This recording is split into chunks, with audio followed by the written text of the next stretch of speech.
할렐루야. 예, 잘 지내고 계십니까? 이번 주 말씀은 승리하신 예수님입니다. 승리하신 예수님, 우리 기독교가 너무나 잘 아는 말씀이죠. 예수님은 승리하셨다. 그런데 우리 기독교에서 한 가지 놓치는 부분이 있습니다. 예수님이 십자가에 못 박혀 돌아가시는 것은 하나님의 원래 예정이 아닙니다. 구약 예수님 오시기 전에 예언이 두 가지로 되어 있는데 고난의 주로 영광의 주로 두 가지로 예언되어 있습니다. 그런데 이스라엘 백성들은 고난의 주로 맞이했습니다. 한마디로 고통을 줬다는 거죠. 고통을 안 줘도 힘든 일이 많지 않겠습니까? 예수님을 죽이지 않아도 죽을 만큼 힘든 일이 많으실 거예요. 예, 근데 고난의 주라는 예언을 잃어버렸습니다. 그러니까 구약을 쫙 보면 주는 고난의 주로 온다, 고난의 길을 간다 이랬는데 그것은 하나님의 예정이 아니라 고난의 주로 맞이하지 말라라는 계시입니다. 고난의 주 성경 말씀보다 영광의 주로 온다는 성경 구절이 더 많습니다. 그래서 사도 바울 선생이 외쳤잖아요. 만약에 저 예수가 정말 그리스도였다면, 메시아라는 것을 알았더라면 영광의 주를 십자가에 못 박지 아니하였으리라 합니다. 한 명도 몰랐다는 것입니다. 관은 한 명이 몰랐습니다. 지금으로 치면 관원이라 그러면 명예와 권력을 가진 자입니다. 한마디로 죄를 범해도 사람을 살릴 수 있는 자, 감옥에 보내지 않는 자, 그리고 의인을 누명 씌워서 감옥에 보낼 수 있는 자, 조작이라 그러죠. 조작 수사. 요즘 검사들이 그렇게 한다면서요. 그죠? 옛날에도 그랬고 지금도 덮어 씌워서 감옥에 보낸다라고 합니다. 2000년 전에 오죽했겠습니까? 그 관원이 한 명이 없었다 했는데 그 관원은 바로 사도 바울이었습니다. 본인이었습니다. 본인이 관원이었습니다. 본인이 힘이 있는 자였습니다. 예수님을 보호해 줄 수 있는 자였습니다. 그래서 바울이가 예수님 제자가 되고 나서 많이 맞았지만 죽이지는 못하는 거예요. 죽일 수가 없었습니다. 테러해서 밤에 몰래 죽이려고 했죠. 당당하게 죽일 수가 없었습니다. 그러나 이 예수님은 그들은 공식적으로 십자가에 못 박혀 돌아가시게 했습니다. 절대 바울을 공식적으로 십자가에 못 박아서 죽일 수가 없었습니다. 유대인들. 그만큼 힘이 있었습니다. 결국 그 기독교 역사가 2000년이 왔고 우리는 보다 더 나은 이 지금까지 온 기독교 하나님의 역사를 더 우리가 불을 밝히는 겁니다. 그분들의 수고와 애씀이 헛되지 않고 우리는 더 깊은 말씀으로 하나님을 섬기는 바이블 미디어 교회입니다. 그리고 여러분이 생각하는 일각에서 이단이나 사이비나 TV에 막 나오죠. 그런 것은 예수님 십자가는 실패했다라고 합니다. 예수님이 실패했다. 내가 이제 예수님을 대신해서 와서 내가 성공의 역사를 펼친다. 나는 예수보다 더 큰 자다. 예수님 살아생전에 그렇게 큰 역사를 못 펼치지 않았냐. 나는 이렇게 전 세계 복음을 다 넣고 10만, 20만, 100만까지 전도를 했다. 부흥의 역사가 일어났다. 이렇게 말을 하는데 참으로 안타깝고 헛된 말입니다. 저는 그 말에는 동조를 할 수가 없습니다. 예수님은 분명히 성공하셨습니다. 승리하셨습니다. 왜냐하면 우리는 오래 살고 싶어 하잖아요. 여러분 오래 살고 싶죠? 오래 살고 싶다. 그런데 옛날 도인들은 오래 살고 싶은 마음을 가지지 않습니다. 하늘에 돌을 깨우치면 아침에 돌을 깨우치면 저녁에 눈을 감아도 좋다라는 진정한 도인들의 말씀입니다. 왜냐하면 사후의 세계를 알기 때문에, 한마디로 인생을 알기 때문입니다.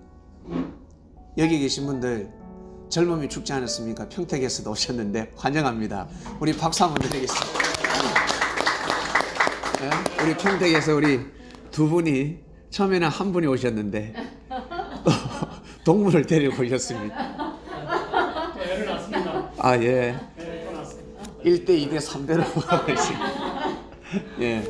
참, 예, 너무 멀리서 오셨습니다. 너무 감사하고요. 정말 우리 여기 계신 분들 젊음이 지났습니다. 20대가 지났습니다. 좀 안타깝지. 그냥 슬프고 통곡하고 뭐 삶을 못 살 지경 아니잖아요. 어떨 때는 지금이 더 좋지 않습니까? 그처럼 우리는 반드시 흙으로 돌아갑니다. 여기 계신 분들 반드시 흙으로 돌아갑니다. 하나님께서 사람이 한 번 죽는 것은 정한 이치라였습니다. 이치라였습니다. 이치는 어길 수가 없습니다. 그때가 반드시 옵니다.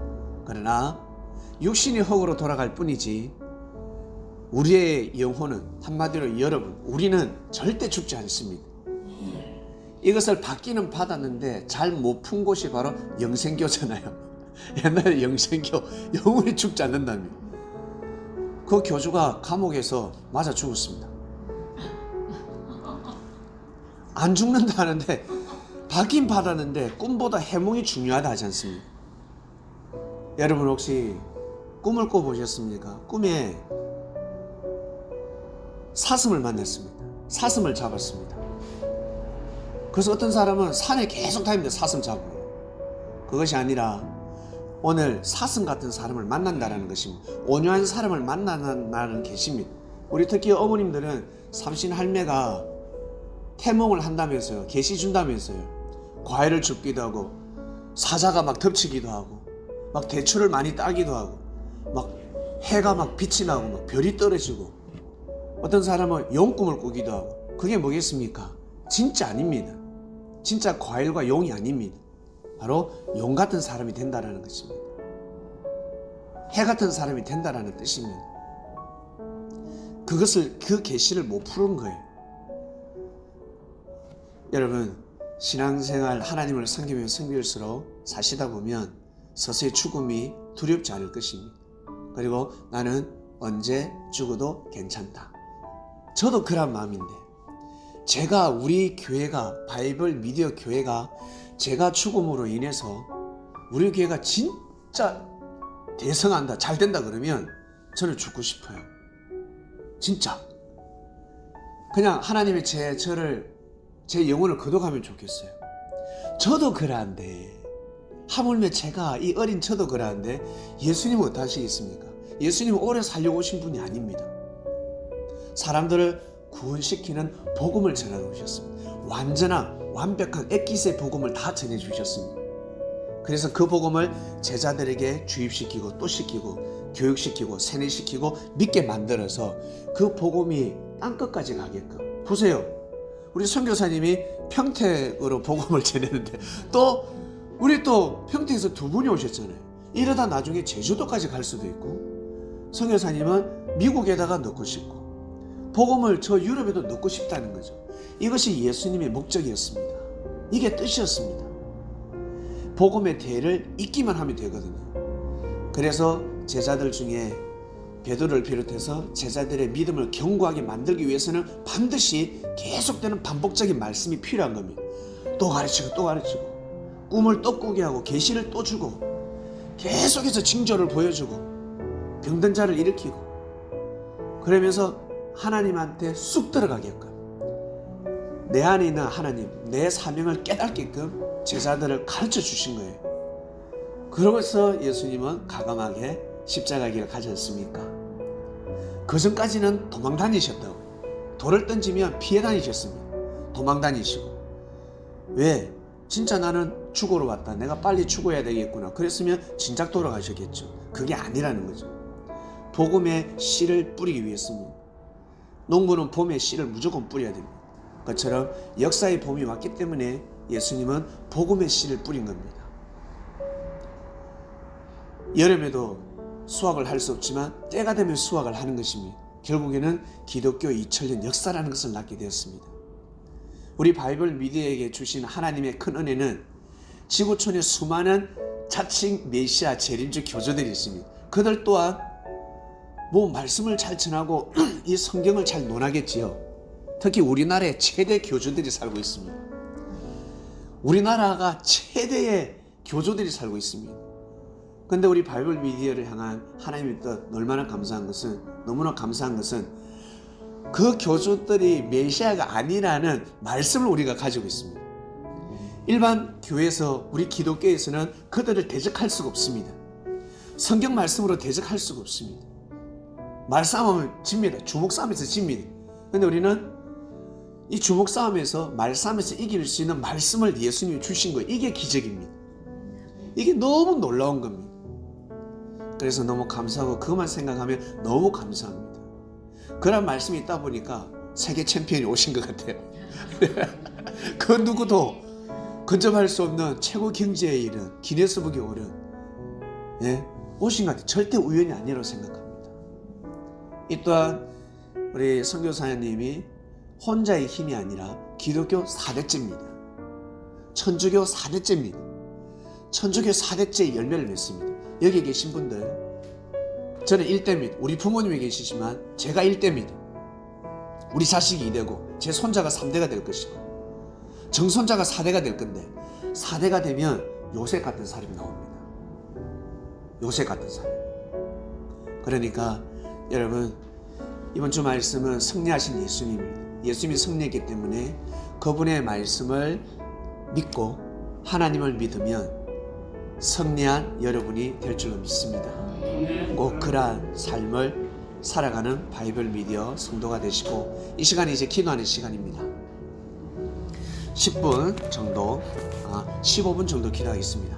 15분 정도 기도할 건데 이번 주 말씀을 묵상하시면서 여러분 승리하셔야 됩니다. 승리의 표를 이미 받으셨습니다.